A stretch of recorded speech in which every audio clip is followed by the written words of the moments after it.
Ladies and gentlemen, internet, my name is Demigod Shmurda here. Hello and welcome back to another video and welcome back to another episode of Arrowverse Analysis. As you can see, I've been busy. I have things in my background now.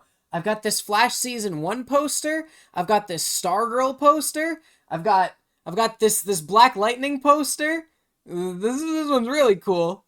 And then in this corner over here, I have this Against the Current poster that I bought when they were on tour. And you can't really see it that well, but this is the only place I could put it because I plan to get more and then put some like over in this area. Also, ATC went on tour with yours truly, so this shirt is for them. It's from their most recent album, Is This What I Look Like? I've really grown to appreciate Arrow's second season the more that I've gotten to sit with it.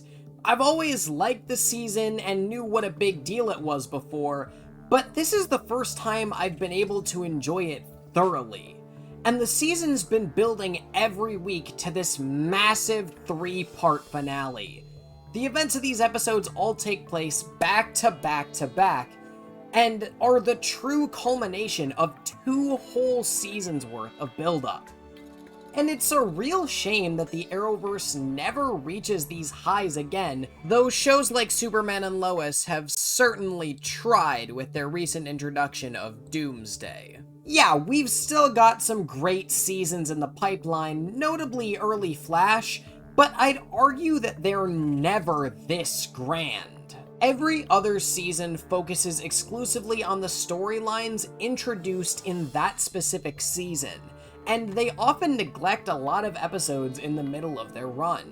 Arrow Season 2, on the other hand, openly embraces nearly every aspect of its time on air. Sure, Flash's early seasons are incredible with the Reverse Flash twist, the introduction of the multiverse, the Zoom storyline, and other things like that, but even those storylines are centered mostly on their respective seasons.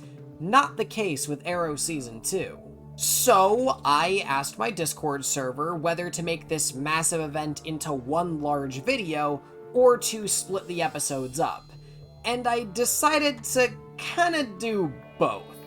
Doing the first 2 parts of this finale as quick reviews didn't sit right with me, so while I will be doing the finale by itself, I decided to do the first 2 parts as full breakdowns. So in this video, I'll be breaking down the episodes City of Blood and Streets of Fire, and then next week you guys will get my full thoughts and feelings on the finale Unthinkable before we move on to Season 3 and the post-Slade era. If this is your first episode and you're wondering how my rating system works, there's a detailed description down below along with a link to all my other episodes of Overanalysis, but I encourage you to watch this one first because I'm sure you'll still enjoy it. With all that out of the way, let's return to the Overanalysis.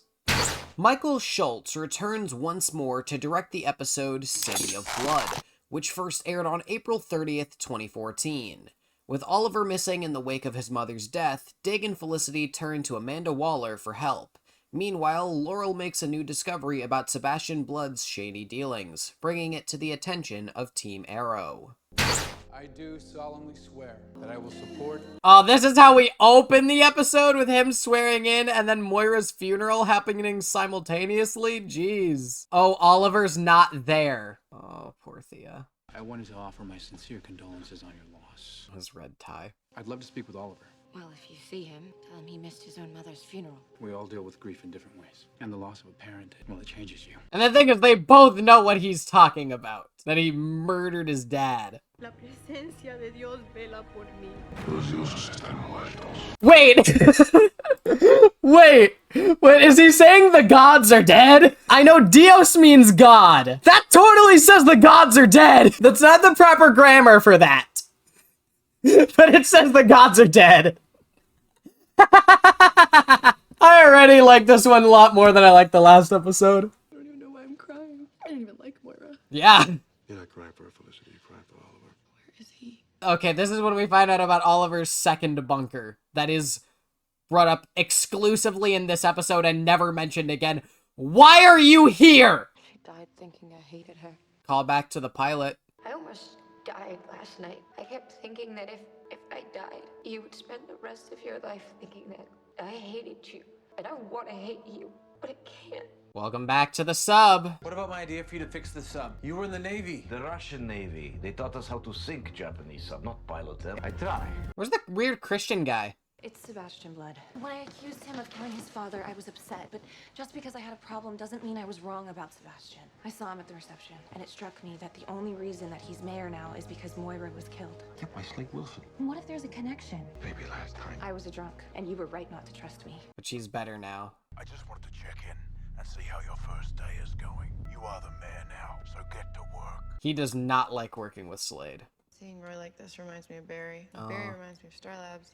Even bringing that back Star Labs around. reminds me of the Miracle cure that they're working on, which we could really use. Especially since Isabel Rochef was clearly injected with the stuff. Left about a dozen messages for Oliver about Isabel being back. No response. There's been no activity on his passport, cell phone, or bank accounts. And facial recognition hasn't spotted him in any airport, bus, or train station. Dude, people don't just go missing like this in love. He's alive, Felicity. Well, I hope you have some way on how to find him, because I am running out of places to look and people to ask. But Digga hasn't. Welcome back to Argus. Mr. Diggle? Dun, dun, dun, dun, dun, dun, dun, dun, dun, dun, dun, dun, dun, dun, dun, dun.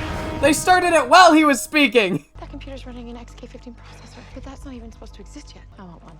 I want one. Slade Wilson has an army of men just like him. How many men have been exposed to the Miracle? Enough to lay waste to this city. I'll see what I can do. Oh, wow. And Amanda just instantly is on it after hearing that. To give you this. Notice to vacate the premises. This club and the steel factory in which it's located are all assets of Queen Consolidated. This is just her being petty, dude. And they don't have any money, so there's no way to fight that. How can I help you? The state charged a real estate developer for turning away low-income tenants based on his so-called morality. Have a seat. So let me guess. Hey, Kelton's back. You guys have a warrant for this, right? They do not. Could you at least tell me whose computer you bugged? You're kidding. I voted for him. What the hell? This is a dead-end job anyway. My thoughts and prayers are with the Queen family in the aftermath of this unspeakable tragedy. He wrote that the day before Moira died. She's right. Look at the timestamp. That's convenient. Sebastian knew Slade was gonna kill her. Is that the satellite frequency communicator TX50? Felicity. Oliver's at the layer from which he conducts his operations. But we were just there. Not that layer. His other one. That is never mentioned again. We're stuck. The submarines have torpedoes, right? Can we blast our way out? I can see why you two are made for each other. You like your explosions. Slade takes Hendrik as we agreed. You want to rig Henrik into bomb? Peter was right. Handing Hendrik over to Slade is the same thing as killing him. And you're right, too. We don't have a choice. I mean, at least this way, he can take out Slade and then we can take the ship. When did you become so scary? These are Kaitan torpedoes, manually operated. Someone needs to steer from inside. Turns out there is an error. There is such a thing as the chitin torpedoes, but in the show they're hooked up to the wrong place on the sub. I left for the cemetery, but I ended up here. Here was a secondary facility in case the foundry was compromised. Well, at least they have a reason for it existing. But it became somewhere that I could just go and be alone. 5 years ago, I could have cured Slade, and that would have prevented all of this. It ends tonight. I turned myself over to Slade. After she was gone, he told me that one more person had to die. This ends for Slade when he kills me. I don't accept that. You shouldn't either. If I had accepted my life, I would be a cocktail waitress in Vegas like my mother, and I never would have gone to college. I never would have moved 1,000 miles away to work at Queen Consolidated, and I never would have believed some crazy guy in a hood when he told me I could be more than just some IT girl. Good to get a little extra backstory on Felicity's family, and also this shows really the impact that Oliver's had on Felicity's life. Someone once told me that the essence of heroism is to die so others can live. Ties that into the flashbacks, the guy, the extra guy on the ship that's going to go into the torpedo and give his life so that Oliver and Sarah and Anatoly can get out of there. I think it would have been a little bit more interesting if they sort of had him say something along the lines of dying is the easy part, the real heroes are the ones who have to keep going, sort of tie that in, because that's Oliver's main message as of like the Elseworlds event and tying into Crisis on Infinite Earths. Dying's the easy part. The dead are at peace. The real heroes are the ones who have to keep going. It's even brought up in the Flash Season 9 episode, It's My Party and I'll Die If I Want To. Dying is the easy part. Remember? Now, it obviously isn't feasible to have expected them to have that planned out that many years in advance. But I still think that it would have been cool if that was something they came up with as early as this season to then have that call back to in Oliver's final moments. There has to be another way. That's the whole motif of the season, is finding another way. I'm an orphan. I'm a jobless and homeless orphan. There's nothing left for me here. I'm here. Aww. Thea's thinking of leaving Starling City. Perhaps you'll have better luck. Good to have Walter back. I missed Walter. I think it's a good idea. You should get as far from Starling City as you possibly can. Out of you, me, Mom, and Dad, you are the best of us. You are the best of us, he says. Barry and Kara are different. They inspire people because they are the best of us. Barry, you, my friend, are the very best of us. I gave it all up for you and Kara. He told me that before Crisis, Oliver went to the Monitor to trade his life for yours. A man like him lays down his life for a man like you for one reason, because you are the best of us. Get in touch when I get settled somewhere. If they didn't have Malcolm come and pick Thea up and take her to Corto Maltese, it would have been really interesting to see Thea join the Flash team in Central City. I think that would have been really interesting. It's also really weird seeing the Queen Mansion empty like this. Oh, he's calling Isabel Roshev. It's Oliver. I'll be at the pier. I'll be alone. I'll do it. I'm already dead.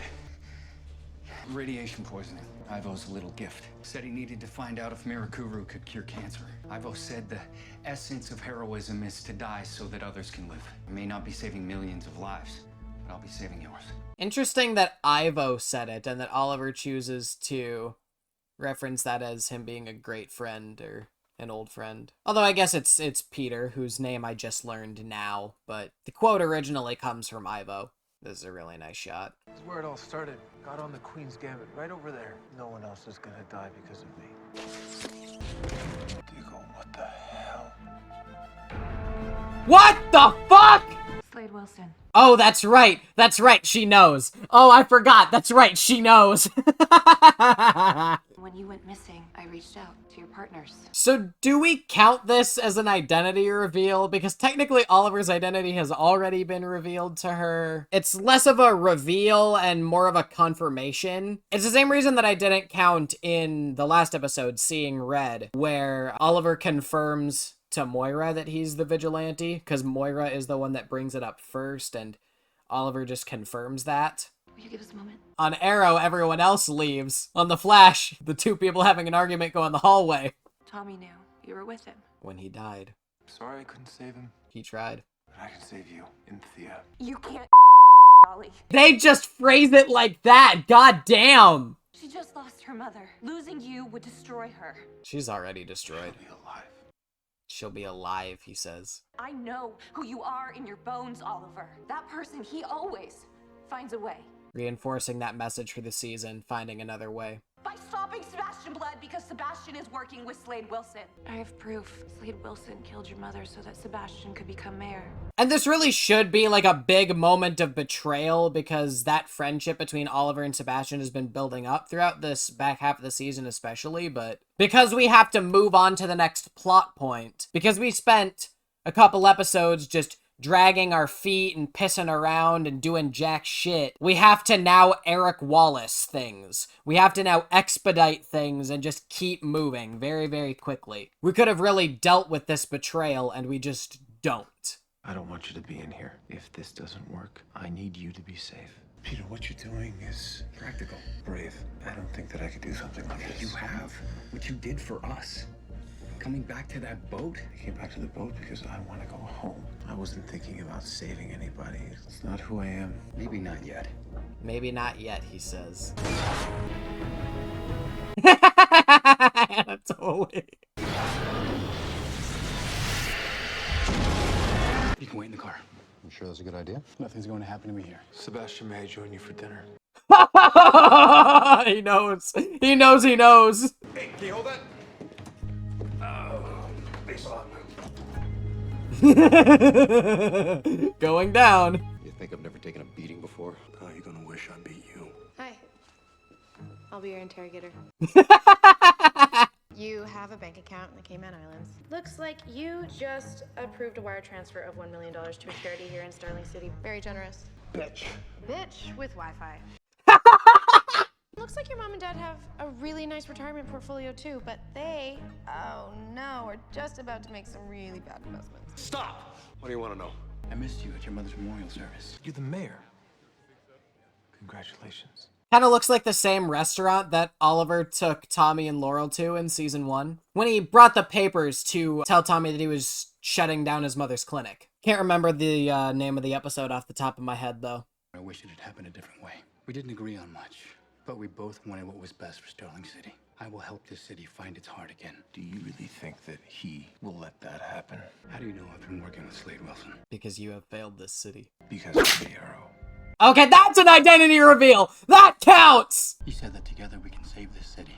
You think that there will be a city to be saved? They'll only cause enough damage to make the city ready for my vision of what this city could be. And after the storm they're about to suffer, the people of Starling will support and follow me to that city.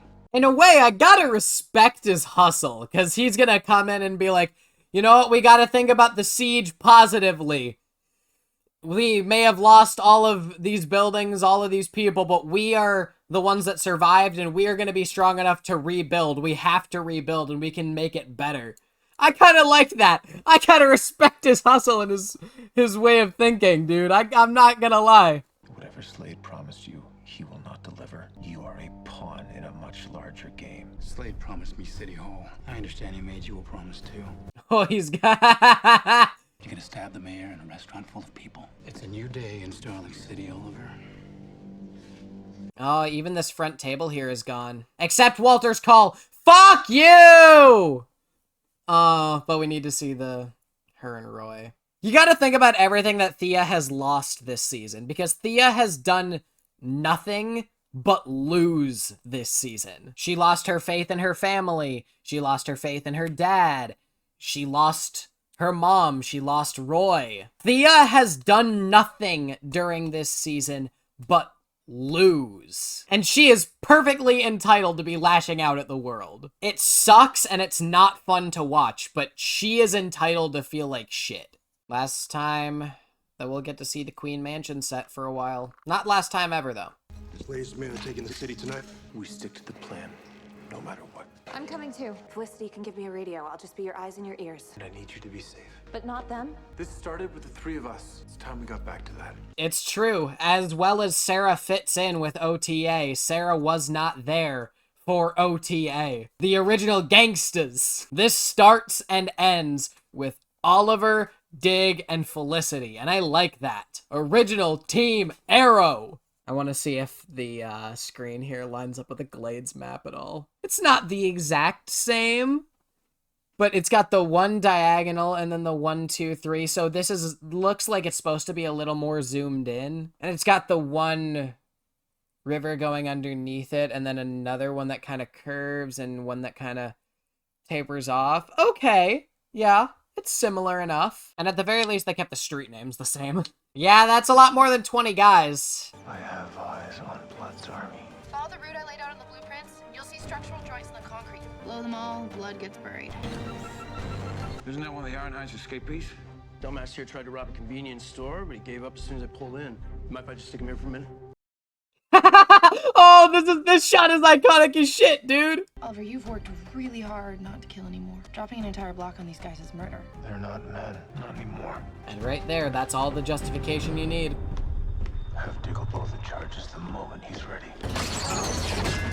Bola arrow, maybe? We get a good view of Slade and Blood's army here, and I'm just gonna do a quick head count. I think there's one back there, 39. Blood is 40. And then the 2 guys that Oliver is fighting, at least I think it's 2. Oh no, it is only 1 guy. There is only 1 guy here that Oliver's fighting. So, just a cursory head count, there's 41 guys that Oliver's gonna kill if those charges go off. Oh, but it's Dig setting up the charges. I would count this under Oliver. Of course, we know that the charges don't go off and that the army is set free on Starling, but just so you know, that counter would shoot way the fuck up if this went according to plan. Oliver can just suddenly take punches from them. What the hell, Laurel? Is that guy dead? Nah, he's trying to get up. He's alive. But Oliver hit him with an explosive arrow just like that. I'm sorry, what the fuck is this mask? This is the most ridiculous thing in this season. It's just the way that it curves up like this. I don't understand why they couldn't have given her a normal mask, you know? You can still have her hair flowing behind her. Or hell, give her no mask, or like a wig. Something other than this, because this, objectively speaking, is kind of funny and ridiculous. But yeah, here, they made her Ravager. Just in case anybody wanted to get on Supergirl for making James Olsen Guardian, or The Flash for making Cecile Horton Virtue. And just so you know, I fucking hate Cecile. Fuck that fucking character. God. It's an adaptation. It does not need to be one-to-one with the comics. The only time I take issue is when the comics are better, so it would have been better to just stick a little more closely to the source material. I'm fine with her becoming Ravager. It makes sense for this adaptation of this character in this season. But this mask, man. You killed me? Let me return the favor. Hey, you got the time? It's 9 o'clock. Thanks. Oh! Kelton just died! But not Quentin, because he has main character immunity. Slade's army is just everywhere. Who is she calling? Or who is calling her? Star Labs! Cisco, now is really not a good time. It's a little blurry, but this is actually the logo they go with for the Flash. I actually have that logo on that Flash poster. You can't really see it because it's blurry. I'll zoom it in on screen. You can also see it on my Star Labs hoodie here. Also good that they don't have the accept, deny, call thing here. They just have an end call button. Good to know they fixed that error from Heir to the Demon. Still don't know how that slipped through the cracks of the editors, but... There's too many of them. We can't fight. We're not going to.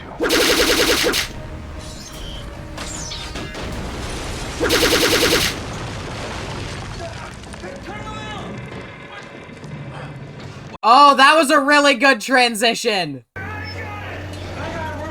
Sarah, we did it. Sarah!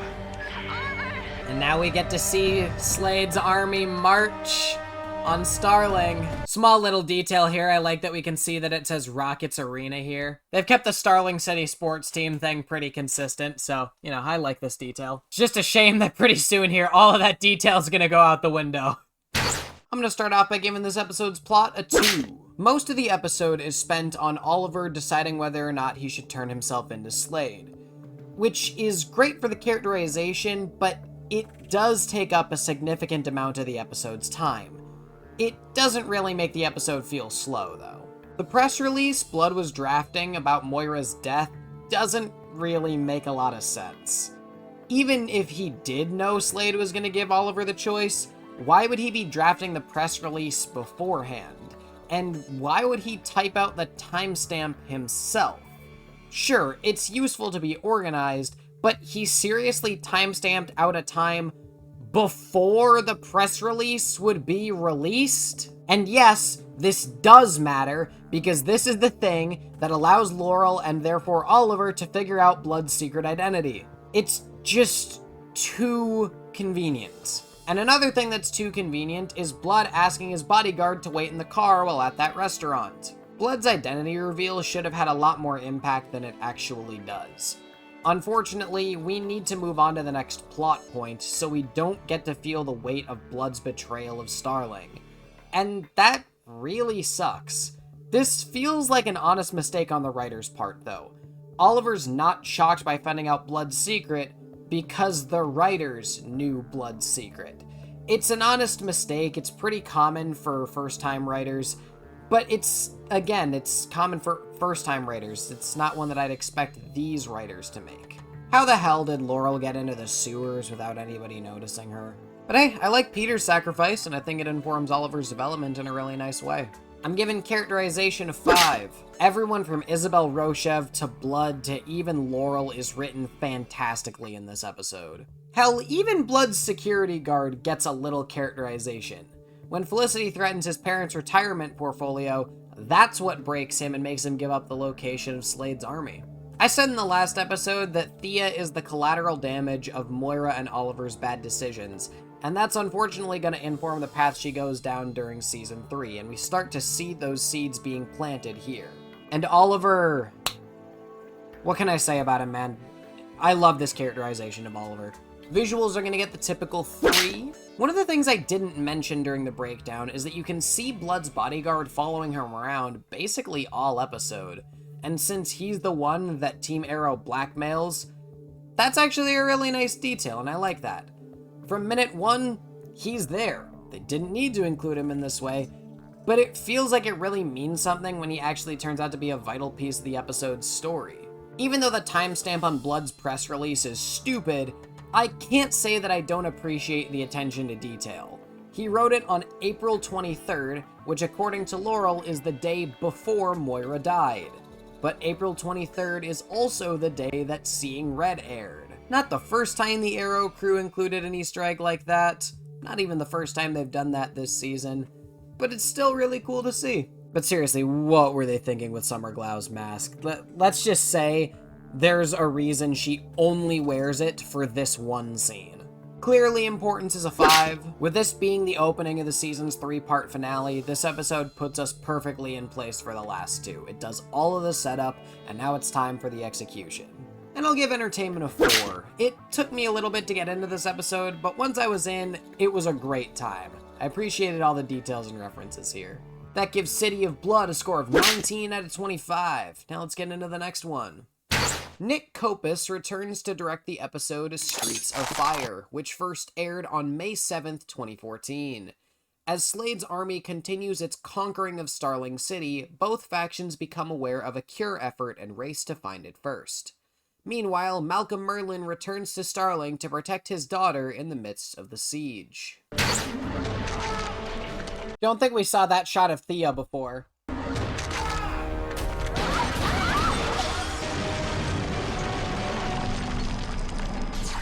That was a good transition out of the previously into the now. So the start of this episode, we see Oliver survive a cave-in that just killed 8 or 9 Mirakuru guys. I haven't edited the last episode yet. I haven't done a head count. I don't know how many die in that cave-in, but Oliver is okay. Are you okay? The tunnel collapsed. I need you to tell me everything that you see. And your bow. Do you see my quiver? Yes, I have it. There should be one with a metallic head. It's bigger than the rest of them. Why do I need this? Because it's an explosive arrow, and you're gonna fire it.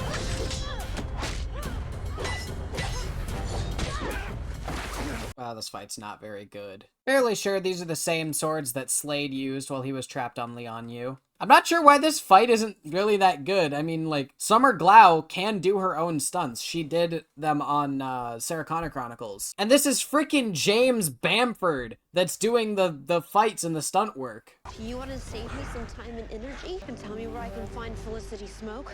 I have been aching to put a bullet in her smug little face ever since the day. That was funny. I really thought the airbags were gonna go off. Okay. What do you think, hit her again? Yes, hit her again! Felicity does say it, and then Isabel gets up, though. I actually think something like this would be a bit better. Thanks for the help. Yeah, any word from Oliver? Okay. What do you think, hit her again? Go, go, go, go, go, go, go, go, go!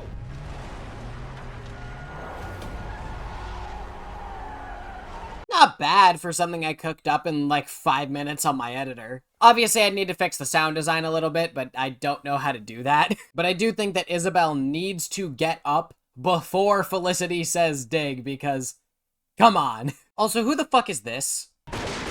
And now we see bullets are not able to stop them. But I guess if it was Sarah that was gonna shoot a gun at a Mirakuru soldier, then yeah, then that would stop them. Mirakuru won't do anything against a headshot.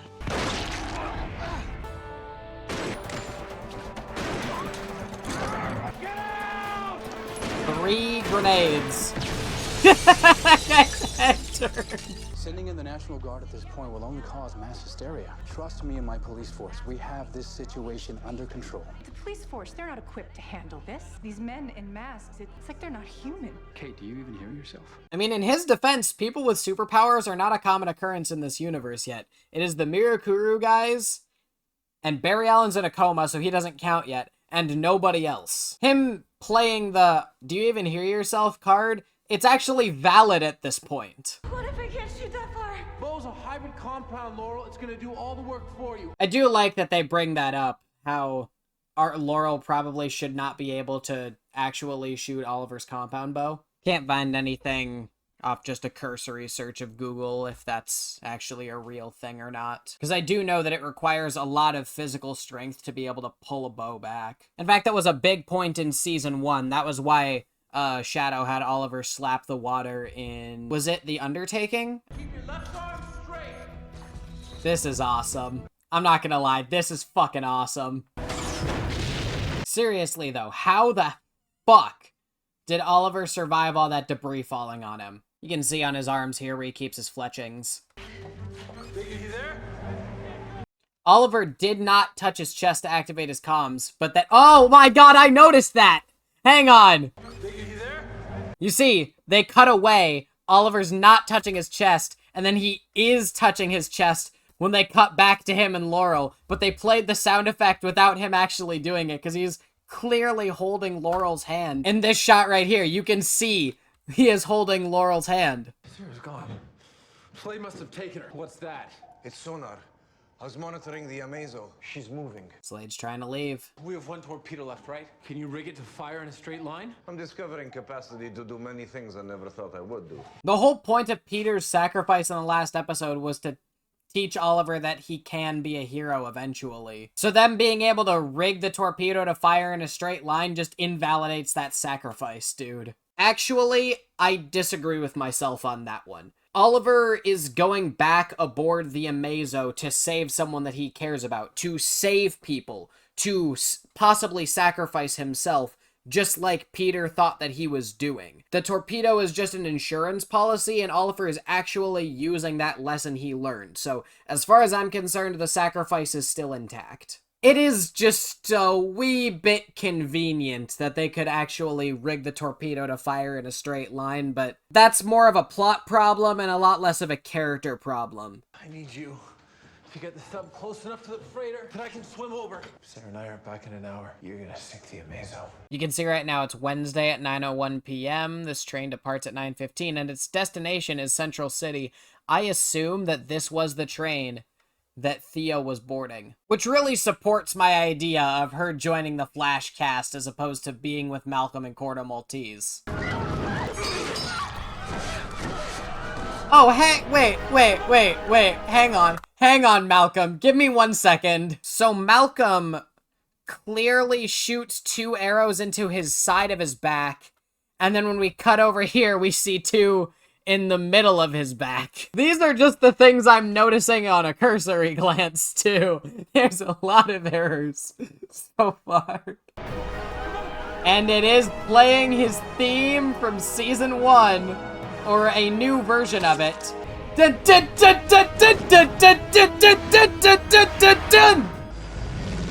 Starlight's called. They have a cure. There's a courier en route. There was a courier en route. Hello. Hey, it's Felicity Smoke. Where are you? 4th Street. Some kind of hockey mask came out of nowhere and attacked my car. Stay where you are. You should go. Well, I'm not leaving you out here in the middle of this. I don't need you right now. Everyone else does. I like that line. We're on our way. Find him. In the last 5 minutes, SCPD has had over 200 reports of masked men attacking the city. 200, Jesus. Rockets Arena, we see it again, and it is on fire. This is the street that Slade's army was walking down in the last episode, so they must have set this place off first. If we're not back in an hour, you sink the freighter and get yourself home. Maybe I prefer Bahamas. Know that you have made friends for life. If there is anything you need, you have only to ask.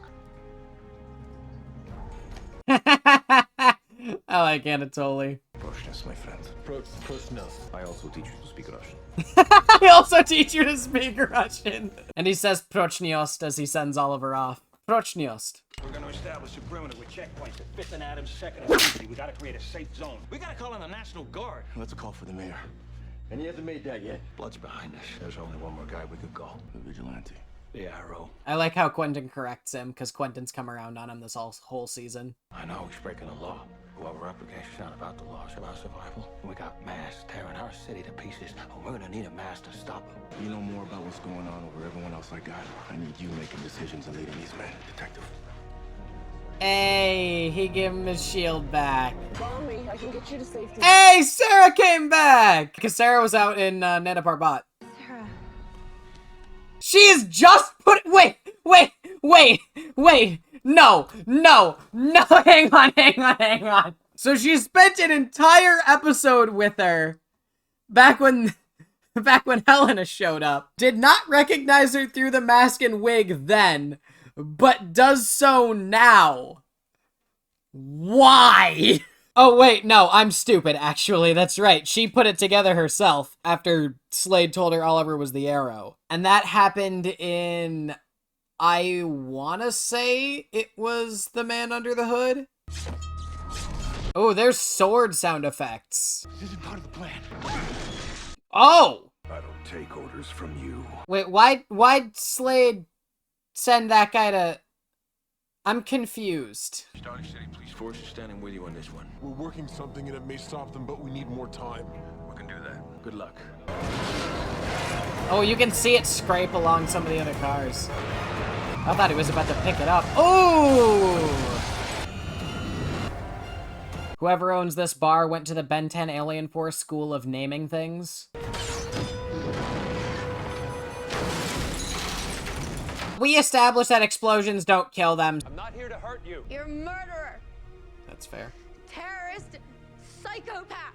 All of those things are true. How are you even alive? I'm sure that when the writers figure it out, they'll let us know. I heard what happened to your mother. I needed to see my daughter. I'm not your daughter. Except you are. You spent an entire episode angsting about the fact that you were. You have no idea, Thea, how dangerous it is out there. At least let me take you to safety. If there's one thing that's true about Malcolm, it's that he cares about his kids. One of your juiced up jackboots just killed my entire office staff and snapped the district attorney's neck. And? And I never agreed to this. Those are innocent people. I made a promise to someone once. So this really is all about you just trying to hurt Oliver Queen. And he loves this city. As of tomorrow night, it'll be nothing but rubble, ash, and death. A land only good for one thing. Graves. Oh, damn, that's a line. Where have you been? Doesn't matter. There isn't anything here for me. Yes, there is. Oliver loves you. Your family loves you. Your family's here. Yeah, see? I am Tahir Al-Safer. That was my new name. The girl that I was gone. I'm not gonna pretend that I've been through anything that you have. These things, they don't break us. They make us who we are. What was that word you said before? Tahir Al-Safer means the canary. If you're so far gone, then why would they know you by such a beautiful name? They don't explicitly say it, but Laurel's alcoholism plotline actually comes back around during this scene, where she helps Sarah climb out of her depression and her self-loathing. And I honestly really think that Laurel earned this moment during the season. Ooh, oh, that was a nice shot. Oliver swam to the Amazo, but his clothes aren't wet. The sub is right alongside the freighter. You just need to swim. I can't leave Slade behind. We injected him with the Veracruz, but it was me.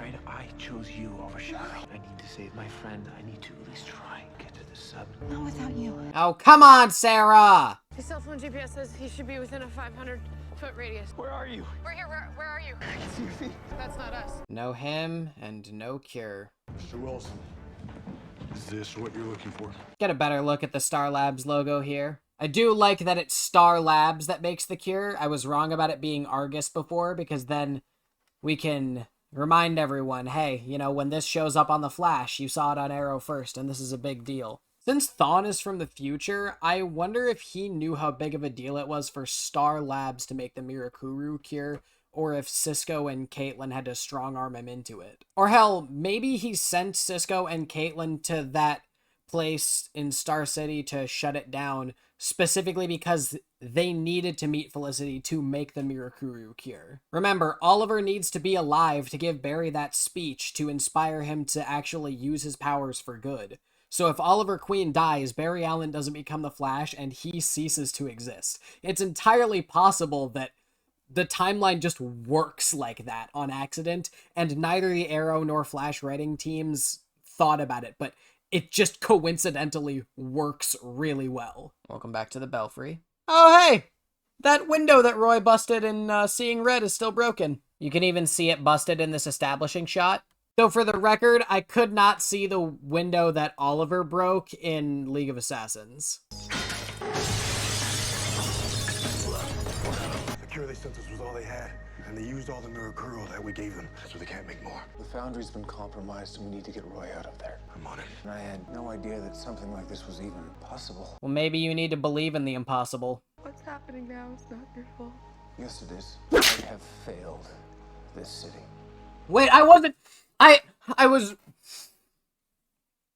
So I use a fidget spinner to stop myself from moving around, and I've been moving around, and I'm like, where's my fidget spinner? I saw it, I go down to pick it up, and then Oliver says that line, so I don't get to... Whatever, man. I'm screwed up this episode so bad. Yao Fei, Shadow, Tommy, my father, my mother, all that I have ever wanted to do is honor those people. You honor the dead by fighting, and you are not done fighting. Malcolm Merlin, the Count, the Clock King, the Triad, everyone who is trying to hurt the city, you stop them. I guess Felicity calls him the Count because that's how she knew him, but Barry called him Count Vertigo. Also, she refers to Talkman as Clock King, which was from her episode, which only the news ever referred to Talkman as Clock King. And you will stop Slade. I don't know how. Neither do I. But I do know two things. You are not alone, and I believe in you. And 3, I love you. Oh, okay, I thought she was gonna do something else. We should get to a better vantage point. You should put your mask back on. My daughter's still inside. I couldn't get to her. Oh! That's Slade's theme, that... Oh, just the turn!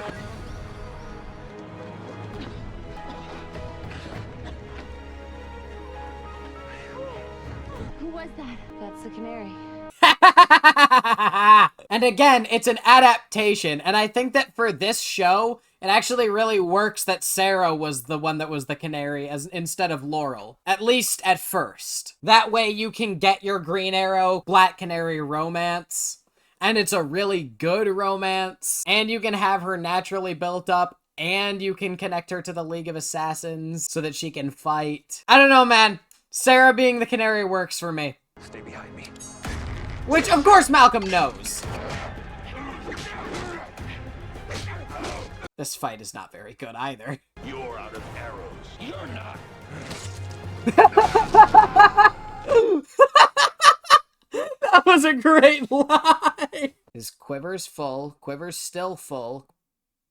Still full.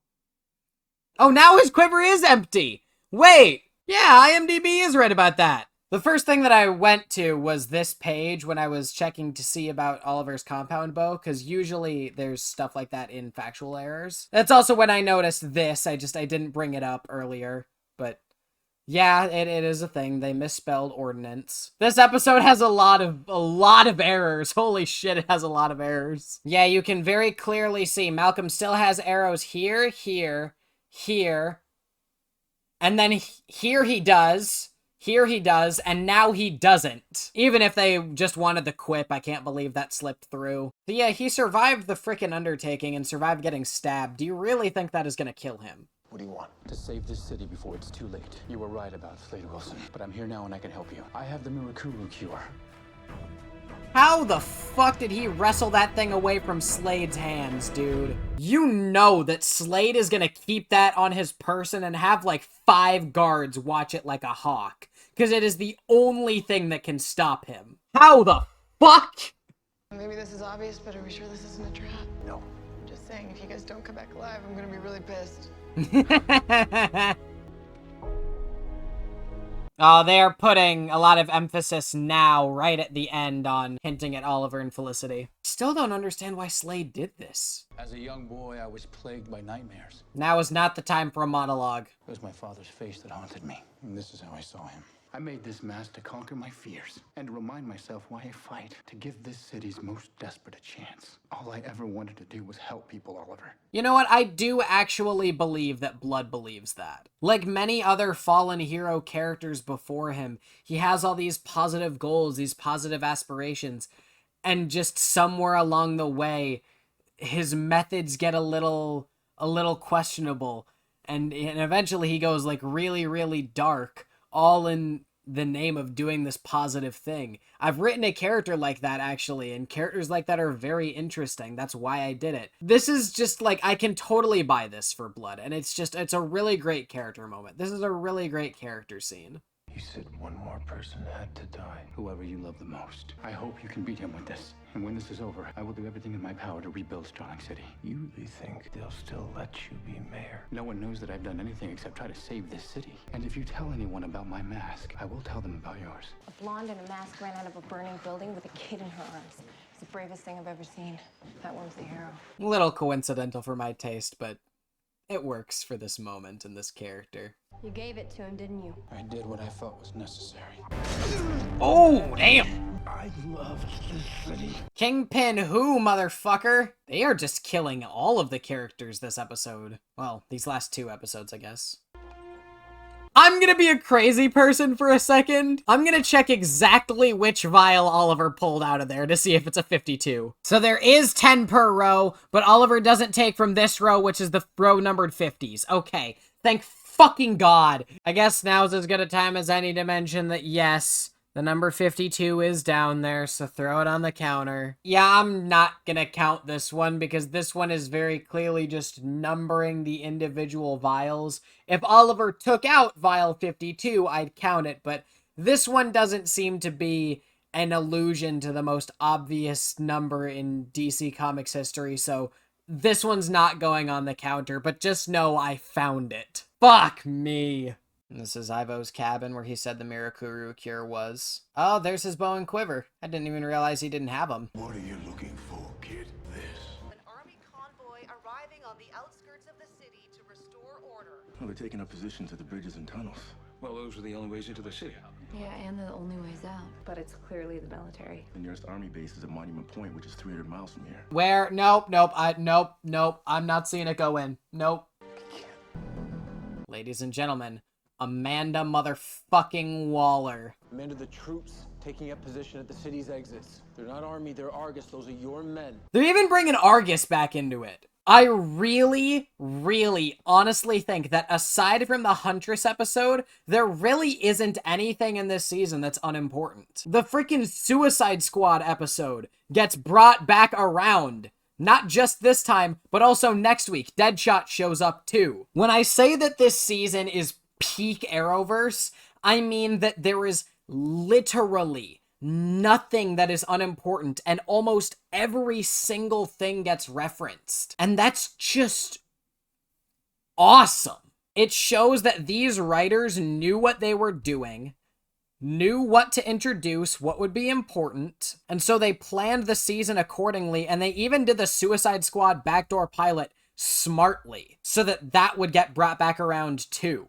And there are very few shows that go this far in every single little detail mattering. Slade's followers are a clear and present danger. I cannot allow them to escape the city. They need to be contained. There's a drone en route carrying 6 GBU-43B bombs, enough firepower to level the city. There are over 500,000 people in this city. 576,000, none of whom deserve to die.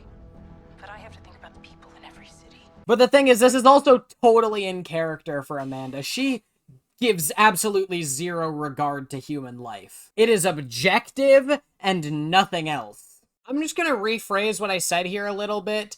I agree with the latter half of my statement. It is objective and nothing else for her. But she does give a little bit of regard for human life. She just chooses not to most of the time. She gives enough of a shit to serve her country. But when it's like the Suicide Squad or people working under her, she will do whatever is necessary. She is petty as shit sometimes. Don't get that twisted. She sent that drone to kill specifically Deadshot because she fucking wanted to. She just needed confirmation that the neurotoxin was there. She put that thing aimed at Deadshot specifically because she fucking could. But when the difference is sacrifice all these people to save everyone else, she's gonna do that. That feels very in character for Amanda Waller to me. I have the cure. I can stop Slade and his men. Amanda, I just need more time. I'm sorry. You have until dawn. And Starling City is a crater. I like that she at least gives him some time. Oh, no, we're doing needles. If you're gonna use that, you'll want to click the safety off. I lost my name, my wife, Tommy. You're all I have left in this world. And you've lost everything too. But you still have a father. You still have... Yeah, nah, Malcolm doesn't die. Malcolm doesn't go out like that. If you think he does, you're dumb. I'm gonna start by giving the plot a 2 here. How did Slade manage to tap into Felicity's call with the Star Labs guy? Well, he probably used the skeleton key that he stole from Team Arrow. Dumbass. Why did Slade kill Blood's entire office staff but leave Blood alive? And how the hell do Oliver and Laurel survive a cave-in that killed 8 Mirakuru soldiers? I'm still gonna give the episode the credit that it deserves though, because of just how much is being brought back around and referenced. The scene at the police station actually does a lot to show the impact that Oliver's had as the Arrow during this season. Turning Quentin from a minor antagonist to Season 1 into a supporter and ally of the Arrow by Season 2 was really well done. And of course, the episode has a great ending in both the present day and the flashbacks. Characterization is an easy 5, and I don't think I need to explain why. The characters are just written so well in this episode. But a major drop down from that is the visuals, in which I'm only gonna give it a 1. The editing on this episode is really bad, which is a shame because this is the season's penultimate episode.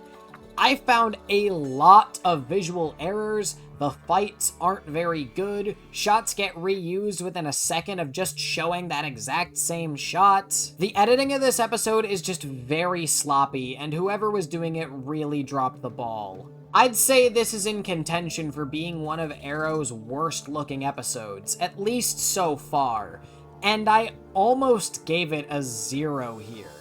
However, because there are a couple nice looking shots, and even with all the errors, the episode is never horrible to look at, I think it will just barely pick up that single point. But the importance jumps back up to a 5. This episode raises the stakes for the finale exponentially, and you'd definitely be lost without it. And I'll give entertainment a 3. That gives Streets of Fire a score of 16 out of 25.